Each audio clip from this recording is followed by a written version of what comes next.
Une to-do list, t'as plein de choses à faire. La première erreur à imaginer, c'est qu'il faut faire tout ce qu'il y a dans cette to-do list. T'as commencé, t'avais 3 tâches sur ta to-do list, aujourd'hui t'en as 450 à faire. Et pourtant, c'est bizarre, mais tu sais, il y en a un, il est à la 451e position, et tu te rajoutes toujours quelque chose, mais devant lui à faire. Bah là, il y a 2 questions à se poser. Est-ce que ce to-do là, il est vraiment à faire ?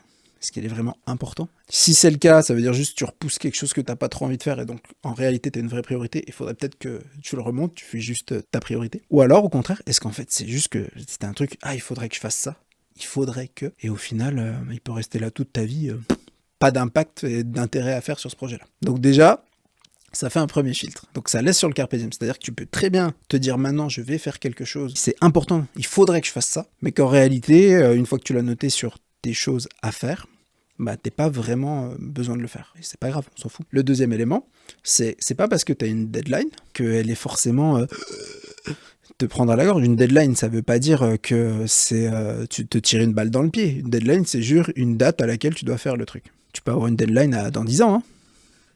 Tu veux même une vraie anecdote ? Moi, ma deadline de mariage, elle est sur mon calendrier. Je me marie le 21 juin 2025. Oh. Oh. Bah, je peux te dire que non, je me marie pas le 21 juin 2025. Parce que c'est juste que, par exemple, j'avais priorisé ça. Et en fait, j'ai trouvé que c'était plus important, par exemple, d'acheter un bien immobilier avant ça. Forcément, en termes de priorisation, de budget, de choses que j'ai fait, je l'ai repoussé à plus tard, tu vois. Et donc, ma deadline, maintenant, elle est plus au 21 juin 2025, elle est en 2027 ou 2028, tu vois. Donc, au final, là, je sais qu'actuellement, j'ai pas les ressources, comme j'ai investi, comme j'ai fait ceci, pour donner le niveau, tu vois, que je voudrais à ce projet-là. Et donc forcément, cette deadline, elle bouge.